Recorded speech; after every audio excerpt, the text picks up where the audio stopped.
Bonjour, c'est Dr Xi, chargé de module d'anatomie-physiologie, destiné pour les étudiants de l'Institut national de formation supérieure paramédicale de Batna. Le cours d'aujourd'hui concerne le système urinaire. On va étudier les différentes constituants de l'appareil urinaire qui sont le rein, les deux uretères, la vessie et l'urètre. L'appareil urinaire fait partie du système excréteur.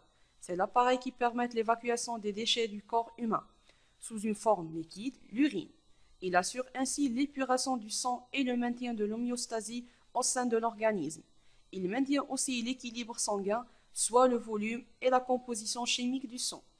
Pour ce fait, il élimine entre autres les surplus de certains minéraux nommés électrolytes et renvoie dans le sang les substances utiles au bon fonctionnement de l'organisme. Chaque jour, un être humain peut produire 800 à 2000 ml d'urine. Cet appareil est une succession d'organes que nous étudierons, les deux reins, les deux uretères, la vessie et l'urètre. L'anatomie de l'appareil urinaire est simple. Les reins, dont le rôle est de filtrer et d'épurer le sang afin de transformer en urine, sont reliés à la vessie par deux tuyaux, qui sont les uretères. L'urine sort donc du rein et s'écoule via les uretères. La vessie, elle est reliée à l'orifice urinaire, le méa urétral, par un tuyau qui est l'urètre. L'urètre masculin est lent. Il va de la vessie à l'orifice urinaire en traversant la verge. Par contre, l'urètre féminin est court. Il part de la vessie et se termine très rapidement dans la vulve par l'orifice urinaire. Un seul rein suffit pour vivre. En effet, 5% des individus n'ont qu'un seul rein. Les reins sont des organes aplatis ovoïdes, dites en haricots. La face externe est convexe, la face interne est concave. C'est dans la face interne du rein que se trouve le hile, soit l'entrée de l'organe permettant le passage de l'ensemble des nerfs, des vaisseaux lymphatiques et des vaisseaux sanguins. La surface des reins est lisse chez l'adulte, de couleur rouge-brun. En moyenne, ils ont une hauteur de 12 cm, une largeur de 6 cm, une épaisseur de 3 cm. Ces mensurations sont très variables d'un individu à un autre. Leur position anatomique est généralement entre T12 et L3. Chez la plupart des patients, le rein gauche est plus haut que le rein droit. Pour arriver jusqu'au néphron, siège de la filtration rénale, le sang doit emprunter d'abord l'artère rénale, l'artère interlobulaire et l'artère interlobulaire. Le sang filtré qui sort du néphron revient ensuite par la veine rénale qui se jette dans la veine cave inférieure. Le rein est enveloppé d'une mince capsule fibreuse sous laquelle se trouve le cortex puis la médullaire. Cette capsule protège et soutient le rein. Le néphron, l'unité fonctionnelle du rein, qui en compte environ 1,5 million, la partie la plus importante du néphron, soit la partie supérieure, se trouve dans la région corticale du rein et la partie inférieure dans la région médullaire. Le néphron est composé d'une part d'un réseau vasculaire, le glomérule, qui est un amas de capillaires sanguins fenestrés par lequel est filtré le liquide, à l'image d'une passoire. Une bonne partie du plasma et des éléments du sang, trop gros pour passer par les pores, continuent ensuite son chemin par les artérioles efférentes. Le néphron est d'autre part constitué de tubules qui acheminent le filtrat glomérulaire, l'urine primitive qui sort des glomérules jusqu'au tube collecteur. Le filtrat s'écoule d'abord à travers les pores du glomérule dans la capsule de Bowman qui entoure la glomérule. Il passe ensuite dans le tube contourné proximal qui se tortille jusqu'à l'anse de Henle. L'anse de Henle fait descendre le filtrat dans la médulle rénale. Long parcours qui permet à une bonne partie du liquide d'être réabsorbé dans les capillaires péritubulaires. Le filtrat restant remonte ensuite dans le cortex vers le tube contourné distal et enfin dans le tube collecteur. Donc le fonctionnement du néphron se divise en 3 phases: la filtration glomérulaire, la réabsorption tubulaire et enfin la sécrétion tubulaire. Les rôles du rein sont nombreux. Il participe à l'élimination dans les urines des déchets métaboliques, excréter dans les urines des substances étrangères, contribue au maintien du pH sanguin et l'équilibre électrolytique. Il régularise le volume sanguin et le volume interstitiel. Il participe à la régulation de la pression artérielle, sécrétion de l'érythropoïétine qui stimule la synthèse des globules rouges. Le terme de vitamine D recouvre deux composés, l'ergocalciférol vitamine D2, présente dans l'alimentation d'origine végétale, et le cholécalciférol ou vitamine D3 produit par la peau sous l'action des rayons ultraviolets. Leur activation est catalysée par les cellules hépatiques et rénales. La première étape au niveau du foie est l'hydroxylation en position 25. Le 25-hydroxyvitamine D3 est ensuite véhiculé jusqu'au rein au niveau du tube contourné proximal où la deuxième hydroxylation en position 1 conduit au produit 1,25-déoxyvitamine D3, la forme biologiquement active. En cas de diminution de la concentration d'oxygène, le rein il va agir. Il va produire de l'érythropoïétine qui va augmenter la réponse au niveau de la moelle osseuse pour augmenter la production des globules rouges. L'appareil juxtaglomérulaire doit son nom à sa proximité avec le glomérule rénal. Il se trouve entre le pôle vasculaire du glomérule et le retour du tube contourné distal. Est une structure microscopique endocrine située dans le rein qui régule la fonction de chaque néphron permettant l'adaptation de la volémie intravasculaire et la pression artérielle. C'est un acteur essentiel du système rénien.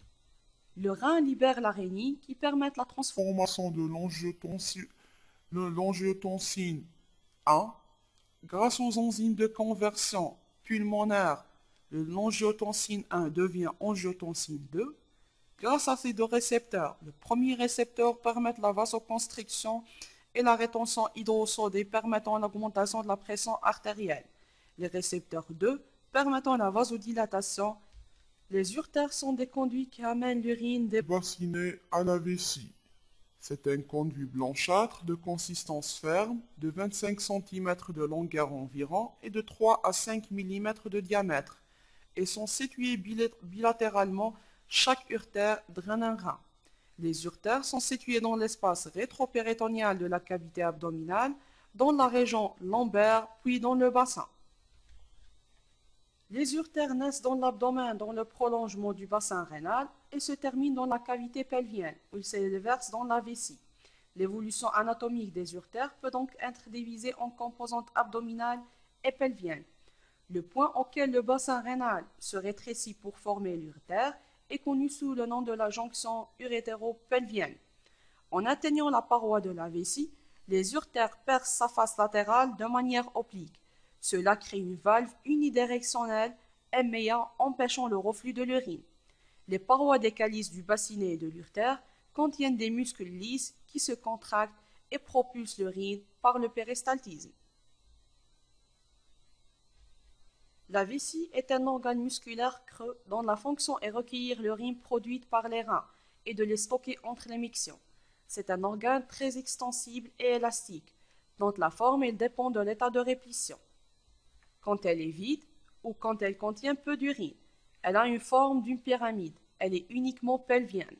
Quand l'urine commence à s'accumuler, elle se dilate progressivement et prend la forme d'une poire, dont la capacité est environ de 350 à 500 ml et devient abdominopelvienne.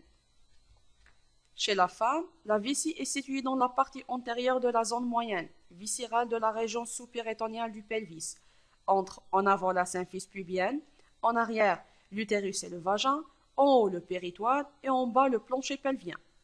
Chez l'homme, la vessie est située dans la partie antérieure de la zone moyenne viscérale de la région sous-péritoniale, entre en avant la symphyse pubienne, en arrière le rectum, en haut le péritoine, en bas la prostate. Le cycle continence-miction est une succession de réflexes intégrés, sous contrôle de la volonté. La continence longue est caractérisée par l'apparition au cours du remplissage de la sensation de besoin, phénomène complexe avec caudal, volume, pression, sensibilisation des afférents nerveux, rôle de l'urothélium, intégration centrale. La miction est courte par la contraction du trésor et la relaxation de l'urètre. L'urètre est un conduit unique qui part du col vésical et permet à l'urine d'être excrétée de l'organisme.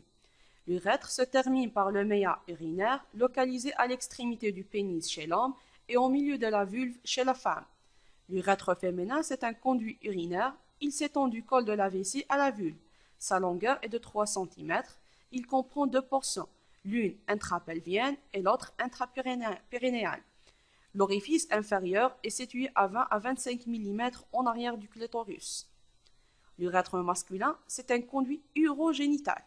Il commence au col de la vessie et se termine à l'extrémité de la verge.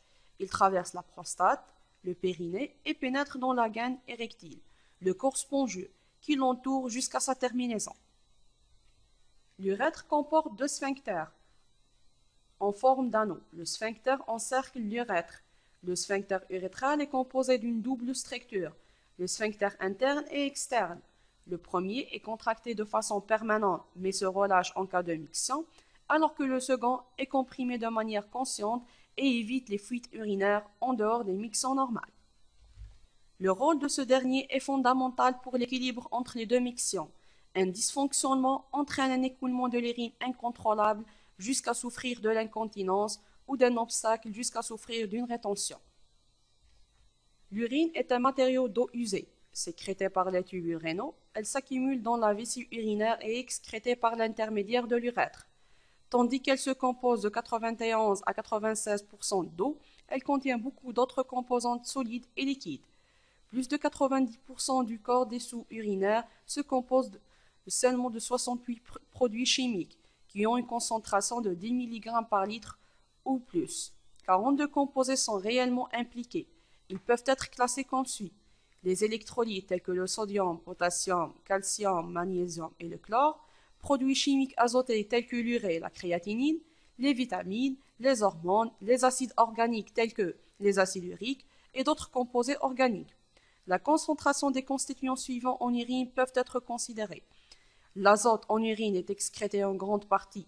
L'urée 9,3 g par décilitre, la créatinine à 0,76 g par litre, le sodium à 1,17, le potassium à 0,75, le chlore à 1,87. Le pH de l'urine est normalement environ 6,2, avec une gamme de 5,5 à 7. La densité de l'urine peut s'échelonner de 1,002 à 1,037. En conclusion, l'appareil urinaire fait partie du système excréteur. Et là, c'est l'appareil qui permet l'évacuation des déchets du corps humain sous forme d'urine normale. Donc la composition et la concentration varient en fonction des besoins pour assurer l'homéostasie de l'organisme. L'urine ne contient normalement pas de protéines ni de glucides ou lipides. Leur présence est le témoin d'une pathologie.